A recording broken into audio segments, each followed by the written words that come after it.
I'll just say it now. Children of the Whale, artistically, conceptually, like the emotions around it, the voice acting, the music, all of it, absolutely incredible anime, critically underrated. Do not know what the hell Netflix were thinking, never making a season 2. But welcome to For Action, folks. We've got our anime arc heroes here. We've got Donti and Give You Anxiety. These are the two anime heroes that literally, episode 1 start fighting, episode 2 continue fighting, and then for the next 4 seasons, do not stop fighting. Expect blood, and expect a lot of it. Jeanne D'Arc versus HRE. In particular, on a map like Cliffside, you know they're going to send it full gung-ho. Donti, definitely a big fan, I think, of the new feudal-focused builds, but you'd think so. But here's the funny thing. Despite the fact that Don is renowned for being kind of an all-in player, he's actually, funnily enough, been doing a lot of Burgrave rushes. So don't be surprised if you see a minework drop where he's teching up with one villager and gathering for Burgrave. The question is, what does Jeanne do against that? Oh, this is cool as well. They actually both went double scout opener. I think that's a reactionary play from GUA. Because I've got a feeling Give You Anxiety's probably seen Don do this build before. So the step 1 is to make sure he doesn't have enough sheep to get a really good pump on the Burgrave, right? What a cool game this is going to be. Because I'm trying to figure out how GUA gets aggressive. It's a fort spawn in gold, so that's something you can definitely target in on. This matchup is really hard for Jeanne, by the way. HRE counter pretty much any build Jeanne does right now. If she does 1 TC all in, you just fast castle. If she does 2 TC, then you all in, right? But the whole logic is, you know, it's very easy for HRE to kind of hold back on committing to their play in a lot of cases, whereas Jeanne has to reveal herself quite early. The difference here is that with Don's particular build, he's going to reveal his play straight away. Because if it is the optimal Burgrave, it's going to be one villager building a minework.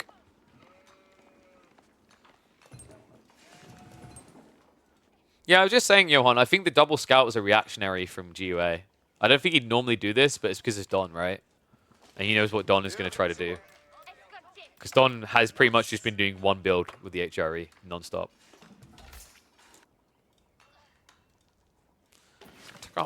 Should be on the way. I imagine you do it for free, right? Do you get enough value out of that? Oh, that is weird. GUA. Wait, is that a misclick? Okay, yeah, definitely. I was about to say, there is no logical reason you'd leave Jeanne gathering gold that whole time. So, the question mark is going to be whether melee or ranged. I'm expecting ranged here. I think you need to try and snipe villagers while the tech up's happening. And wait, what? Don isn't doing the mine work. Huh?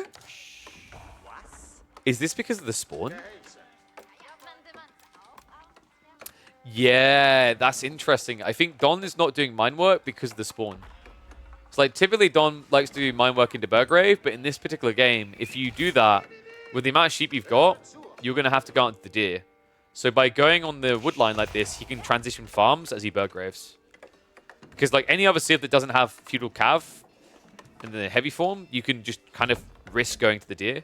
Like, for example, we saw Don do that against Donti. Don do that against the Delhi, right? Where May was kind of all in feudal. But the difference there is that it's Ghazi, which don't kill as quickly, and also Spearmen don't die as fast to Ghazi as they do to Knights. All right, what do you guys think? Hedge your bets with chat right now. Jeanne, press 1. HRE, press 2. Who do you think is going to win?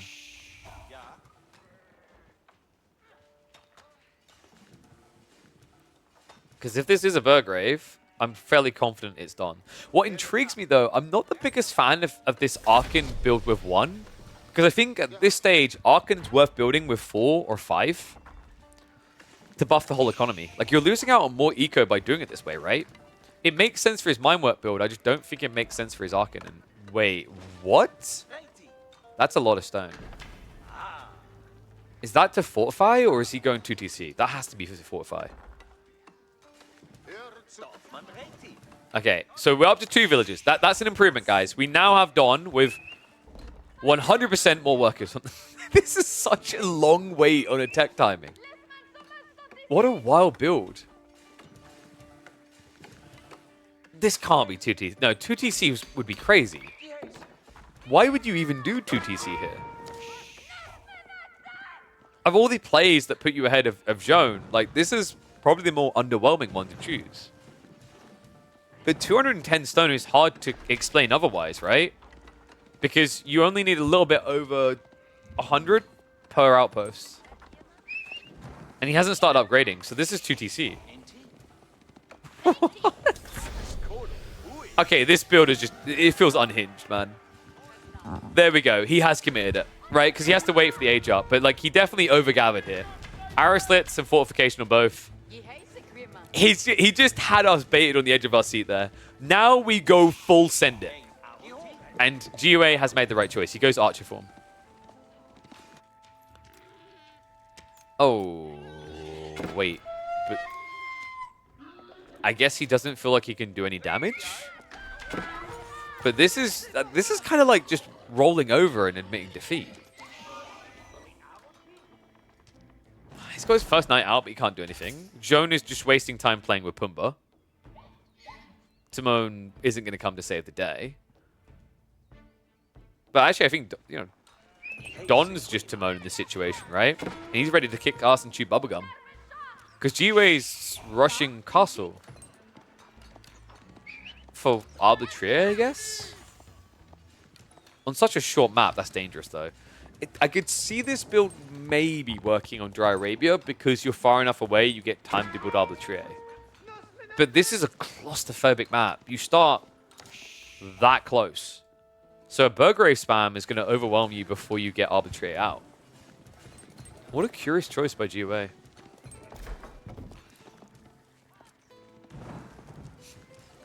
Wait. Don went pro scouts. So we said he'd need to switch farms. This fixes that issue. This is 100% all in done by 15. There's no doubt about it in my mind now. What a wild build. So he techs up with one on the Arkin. Oh, sorry. Eventually two. And then does pro scouts into Burgrave. Is that entirely necessary if your opponent is going fast castle? Wait, it's... Okay, all that talk, like everything I hype up, it's not even Burgrave. I can't believe it. I didn't think I'd see this day in 2024. A day where Don says no to the burger.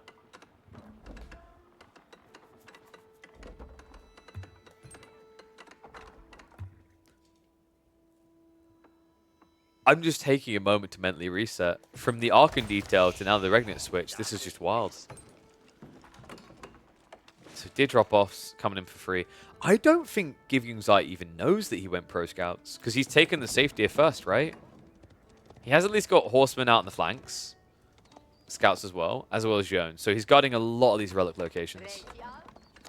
And I love that he leaves the knight in the center because that's the easiest relic. I do not love that this knight is barely breathing anymore.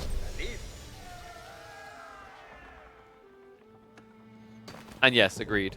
Well, the logic is by the time you're at like 10, 11, even just 12 villages, right? Like, you know, you start to think, okay, I need my whole economy buffed because the prelate can only do half of it.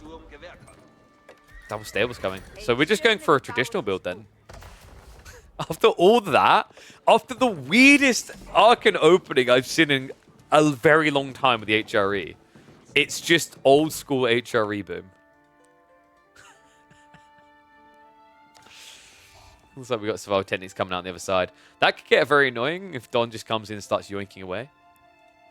This first knight will secure the center relic, by the way. Remember, that knight only has 46 HP.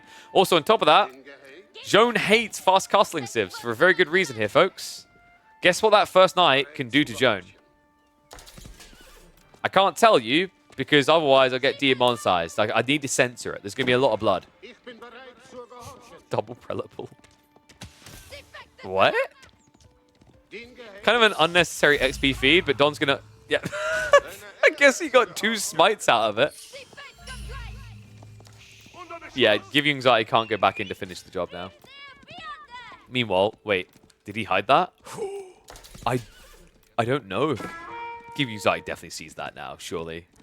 So he should know about the pro scouts. That was so sneaky by Don, he tried to hide his intent. I think he was just a second too late there, though.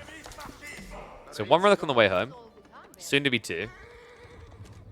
Soon to easily be 3, actually. Arbitrary are now coming out from giving anxiety, so Don is going to need to switch it up. Front restoration does get pumped, but this is still a losing fight. I mean, actually, he could just target down the Arbitrary straight away. What is this obsession right now? Kill anything else. Alright, Don's like, maybe I'm jumping the gun a bit here. We'll back up. Oh, that's unfortunate. If those 2 knights had started attacking the Arbitrary and the knight straight away, I think he could have hung here and got the relic. Instead, he's going to have to reset. Horseman switch now coming in. Perfect choice, right? Like, your opponent only has Arbitrary. He's also building Horseman, but you don't care. Your economy's better, so you can afford more. Did he ever get survival techniques?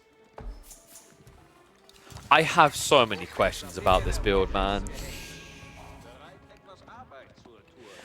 I think he just forgot. Survival techniques makes a lot of sense when you're going for pro scouts. And gold isn't his problem, food is, right? So he definitely could have afforded survival techniques. It's quite efficient anyway, right? Only 100 resources to pay.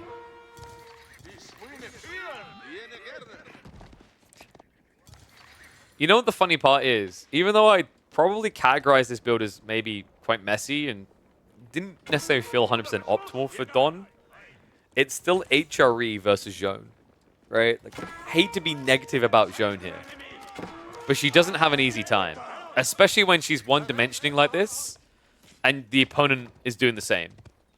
Oof. Knights are going to start cycling towards the economy. Meanwhile, mass horsemen getting ready to deal with the Arbitrary. Probably is going to try to pick this up, but isn't going to get too far. The issue now for GUA, like, I don't know what's happening with his gold. Was he thinking of going for monks? Something's off here. He's sitting on 700 gold in reserve. And that is not a guild hall pull. This is just a miss macro. And a pretty big one at that. Don's dive, lasting a long time here. He has got the undermesh. Right, now I'm going to leak over into the villages. Well, this is good news for GUA, actually. Like, you know, sometimes these things are helping, right? Because Giving Anxiety has way too much gold. So this might just kind of fix his... No, I'm being delusional. This is not going to fix his economy. It's going to go back out. And the horseman... Oh, no. The thing that GUA... He just didn't see this, right? It was hidden the whole time. Rohirrim! Hit a road GUA to the afterlife. Oh, my lord. Arbitrary just can't stand against it. There's simply not enough of them. Ranged armor 2 is about to kick in as well. And that one foul swoop should be game. Wow. Well played by Don. A bit of a mind-boggling build here. I'm still not sure if I'd say it was optimal. Maybe that was part of the bait, but either way, what he done so well in this game, the thing that got him the victory is the way that he hid the horseman transition. I don't think GUA saw a single piece of this until it was too late. And now there is no holding this back. Jeanne goes down. Buyback comes in. It just doesn't matter. You can get level 3, she still won't save the day. You're too far behind.